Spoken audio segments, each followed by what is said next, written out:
Good morning students. कैसे हैं आप लोग? आशा है अपने अपने घरों में अच्छे होंगे, स्वस्थ होंगे। आज मैं सिक्स्थ क्लास की जो वसंत पुस्तक है उसमें एक कविता है, चांद से थोड़ी सी गप्पें, जो लिखी है शमशेर बहादुर सिंह ने। आपको मैं उसके विषय में हम विचार विमर्श करेंगे, पढ़ाऊंगा। इसकी पृष्ठभूमि इतनी सी है कि एक छोटी सी बच्ची है और वो अपने छत पे बैठी है और चांद को देख रही है, चांद के साथ बात करती है, गप्पे मारती है। और उसके मन में ख्याल आते हैं चांद को देखकर अलग अलग, कि चांद कभी तो गोल हो जाता है, कभी जो है पूरा बड़ा हो जाता है, कभी आधा रह जाता है, कभी दिखता ही नहीं। तो अपने मन के विचार वो प्रकट करती है। यही इस कविता का मूल आधार है। और सबसे बड़ी बात है कि शमशेर बहादुर सिंह ने बाल मनोविज्ञान का बड़ा ही सूक्ष्म वर्णन इसमें किया है। तो लीजिए, प्रस्तुत है कविता। गोल हैं खूब मगर आप तिरछे नजर आते हैं जरा, आप पहने हुए हैं कुल आकाश तारो जड़ा। कहता है कि आप पूरे गोल हैं लेकिन आप जरा तिरछे नजर आते हैं।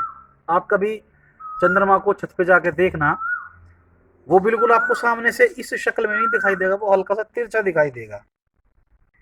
और जो छोटा बच्चा है वो कह रहा है कि आपका केवल मुंह मुंह बाहर निकला हुआ है, आपने पूरा आकाश पहन रखा है, सिर्फ मुंह खोले हुए हैं अपना गोरा चिट्टा गोल मटोल, अपनी पोशाक को फैलाए हुए चारों सिमत। सिमत कहते हैं तरफ, दिशा। और कि आपने तारों से जड़ा हुआ पूरा आकाश पहन रखा है और अपना गोरा चिट्टा मुंह केवल आपने खोला हुआ है, गोल मटोल, और अपनी पोशाक को चारों तरफ फैला रखा है।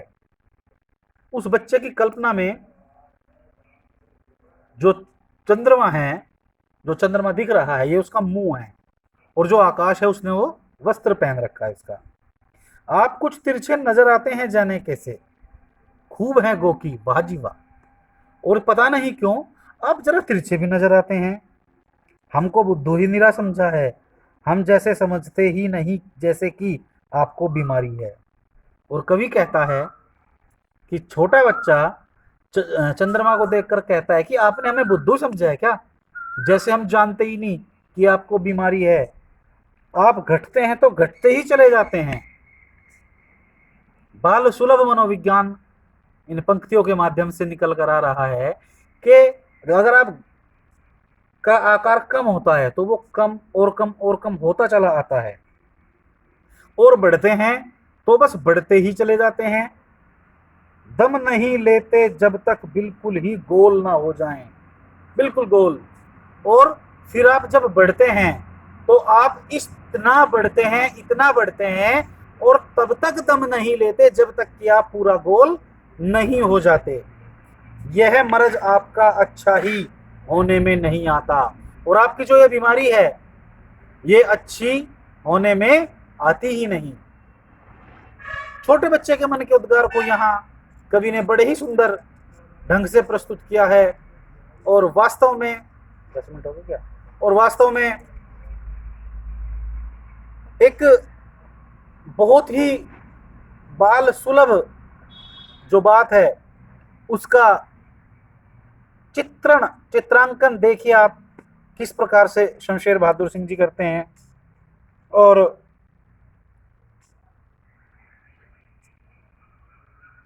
आप बढ़ते हैं तो बस यानी कि बढ़ते ही चले जाते हैं। यानी बच्चा कितना कीन ऑब्जर्वर है, वो देखता है रोजाना चंद्रमा को।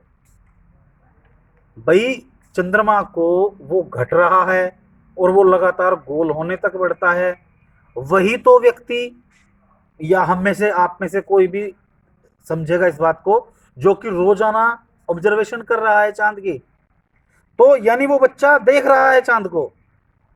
वास्तव में ये एक संदेश भी है कि हम लोग प्रकृति के टच में रहें। आप में से कितने से छात्र होंगे या छात्राएं होंगी जिन्होंने रात में आकाश का सौंदर्य देखा होगा। और बच्चों, आजकल लॉकडाउन में आसमान स्वच्छ है, आप रात को देखिए, सुबह उठने की कोई जल्दी नहीं है। आप देखिए किस प्रकार लाल ग्रह, मंगल ग्रह लाल तारे के नाम से प्रसिद्ध है, वो दिखता है आकाश में। आप उसको सर्च कीजिए।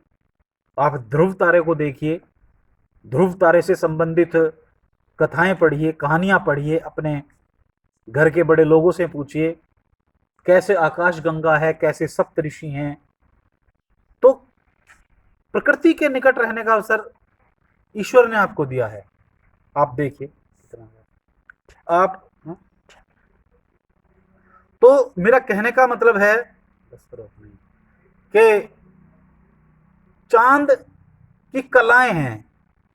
अब तक तो कविता थी, अब मैं इसका भाव पक्ष आपको समझाता हूं।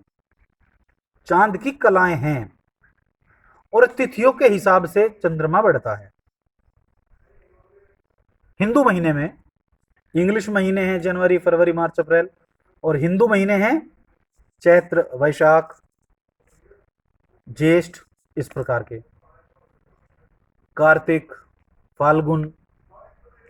एक महीने में दो पक्ष होते हैं, एक होता है कृष्ण पक्ष अंधेर के दिन, एक होता है शुक्ल पक्ष चंद्र दिन। 15 दिन ये, 15 दिन वो।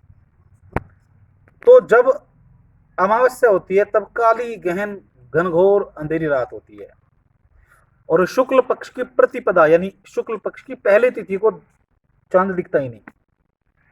दूज का चांद जो द्वितीया को दिखता है, और वो फिर अपनी कलाओं के साथ इस प्रकार से बढ़ता है कि पूर्णिमा तक आते आते वो पूरा का पूरा गोल हो जाता है।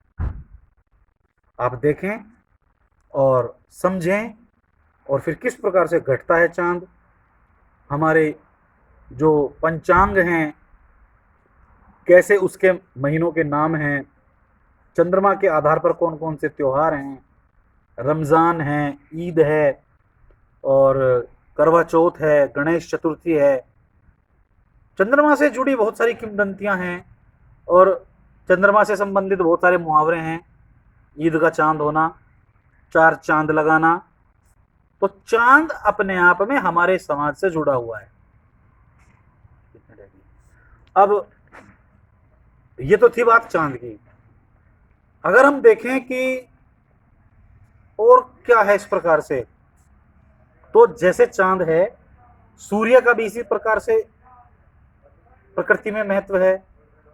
जैसे सूरज को दिया दिखाना, जैसे सूरज से आंखें मिलाना, जैसे सूरज की तरह तपना। तो ये जो समय है कोरोना के कारण लॉकडाउन का, ये एक ईश्वर के द्वारा दिया गया आपको बेहतरीन अवसर है। इसमें आप अपने बड़ों से अपनी संस्कृति के बारे में पूछिए। आपको इंटरनेट या कोई मैगजीन हिंदी महीनों के बारे में, चंद्रमा के बारे में, चंद्रमा की कलाओं के बारे में इतना अच्छा नहीं समझा सकता जितना कि कोई घर का बुजुर्ग, आपके दादाजी, आपकी दादी जी, ये समझा सकते हैं। और ऐसे कर देना। और चंद्रमा वास्तव में शांति भी देता है।